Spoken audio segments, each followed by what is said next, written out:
آپ کے اپنے یوٹیوب چینل اسلامک اسمائلز کی طرف سے السلام علیکم ورحمۃ اللہ وبرکاتہ۔ قرآن و حدیث سلسلہ کے ساتھ ہم حاضر ہیں۔ آج کی اس ویڈیو میں سورۃ الانعام کی آیت نمبر 50 کا ترجمہ اور صحیح بخاری سے حدیث نمبر 3 پیش کی جائے گی۔ تو آئیں چلتے ہیں ویڈیو کی طرف۔ اجر و ثواب کی نیت سے ویڈیو شیئر ضرور کریں۔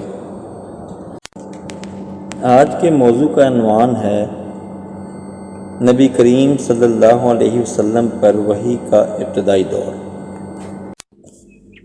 سورہ انعام آیت نمبر 50 کا ترجمہ۔ آپ صلی اللہ علیہ وسلم کہہ دیجئے کہ نہ تو میں تم سے یہ کہتا ہوں کہ میرے پاس اللہ کے خزانے ہیں، اور نہ میں غیب جانتا ہوں، اور نہ میں تم سے یہ کہتا ہوں کہ میں فرشتہ ہوں۔ میں تو صرف جو کچھ میرے پاس وحی آتی ہے اس کا اتباع کرتا ہوں۔ آپ کہیے کہ اندھا اور بینا یعنی دیکھنے والا کہیں برابر ہو سکتا ہے؟ سو تم غور نہیں کرتے۔ صحیح بخاری حدیث نمبر 3۔ نبی کریم صلی اللہ علیہ وسلم پر وحی کا ابتدائی دور اچھے سچے پاکیزہ خوابوں سے شروع ہوا۔ آپ صلی اللہ علیہ وسلم خواب میں جو کچھ دیکھتے وہ صبح کی روشنی کی طرح صحیح اور سچا ثابت ہوتا ہے۔ پھر من جانب قدرت آپ صلی اللہ علیہ وسلم تنہائی پسند ہو گئے، اور آپ صلی اللہ علیہ وسلم نے غار حرا میں خلوت نشینی اختیار فرمائی، اور کئی دن اور رات وہاں مسلسل عبادت اور یاد الہی اور ذکر و فکر میں مشغول رہتے۔ جب تک گھر آنے کو دل نہ چاہتا توشہ ہمراہ لیے ہوئے وہاں رہتے۔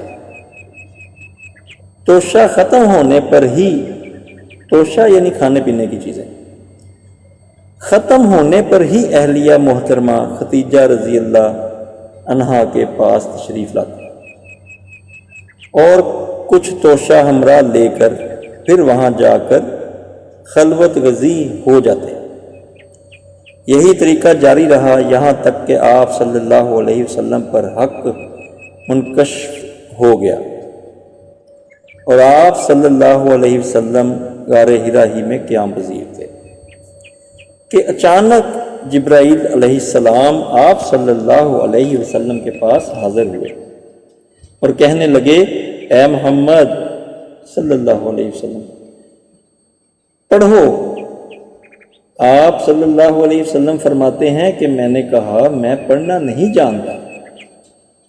آپ صلی اللہ علیہ وسلم فرماتے ہیں کہ فرشتے نے مجھے پکڑ کر اتنے زور سے بھینچا یعنی جھنجھوڑا کہ میری طاقت جواب دے گئی۔ پھر مجھے چھوڑ کر کہا کہ پڑھو۔ میں نے پھر وہی جواب دیا کہ میں پڑھا ہوا نہیں ہوں۔ اس فرشتے نے مجھ کو نہایت ہی زور سے بھینچا کہ مجھ کو سخت تکلیف محسوس ہوئی۔ پھر اس نے کہا کہ پڑھ۔ میں نے کہا کہ میں پڑھا ہوا نہیں ہوں۔ فرشتے نے تیسری بار مجھ کو پکڑا اور تیسری مرتبہ پھر مجھ کو بھینچا، پھر مجھے چھوڑ دیا اور کہنے لگا کہ پڑھو اپنے رب کے نام کی مدد سے جس نے پیدا کیا اور انسان کو خون کی پھٹکی سے بنایا۔ پڑھو اور آپ کا رب بہت ہی مہربانیاں کرنے والا ہے۔ بس یہی آیتیں آپ صلی اللہ علیہ وسلم جبرائیل علیہ السلام سے سن کر اس حال میں غار حرا سے واپس ہوئے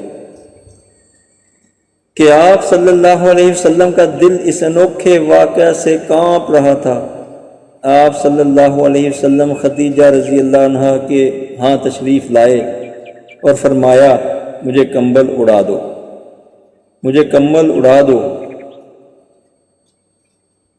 لوگوں نے آپ صلی اللہ علیہ وسلم کو کمبل اڑا دیا۔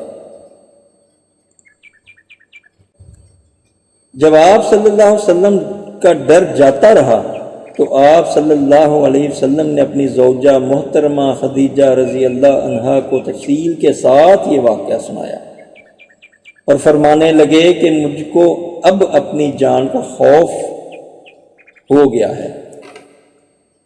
آپ صلی اللہ علیہ وسلم کی اہلیہ محترمہ خدیجہ رضی اللہ عنہا نے آپ صلی اللہ علیہ وسلم کی ڈھارس بندھائی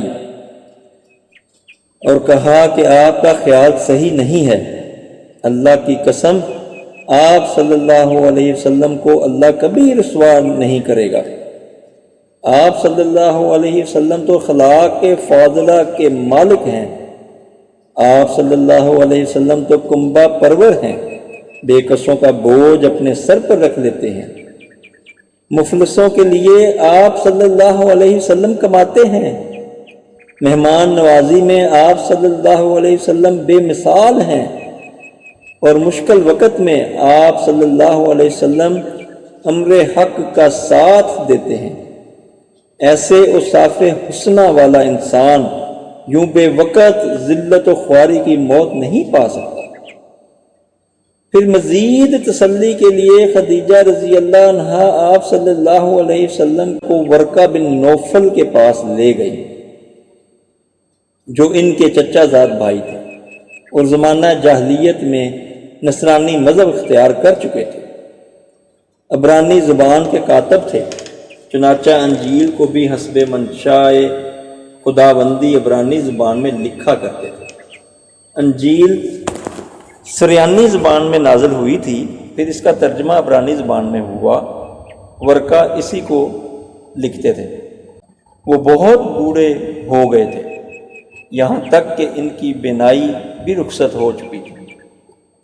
خدیجہ رضی اللہ عنہا نے ان کے سامنے آپ صلی اللہ علیہ وسلم کے حالات بیان کیے اور کہا کہ اے چچا زاد بھائی، اپنے بھتیجے محمد صلی اللہ علیہ وسلم کی زبانی ذرا ان کی کیفیت سن لیجئے۔ وہ بولے بھتیجے، آپ نے جو کچھ دیکھا ہے اس کی تفصیل سناؤ۔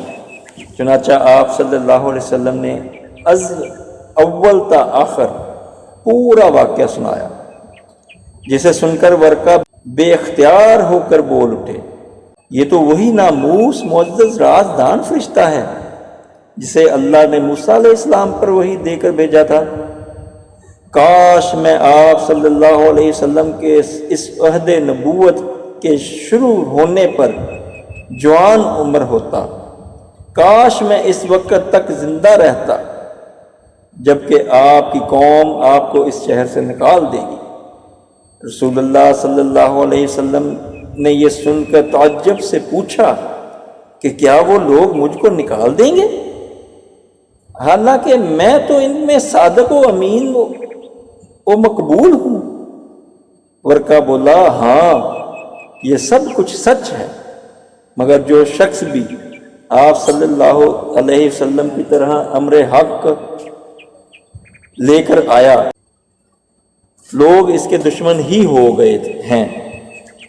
اگر مجھے آپ کی نبوت کا وہ زمانہ مل جائے تو میں آپ کی پوری مدد کروں گا، مگر ورقہ کچھ دنوں کے بعد انتقال کر گئے۔ پھر کچھ عرصہ تک وحی کی آمد موقوف رہی۔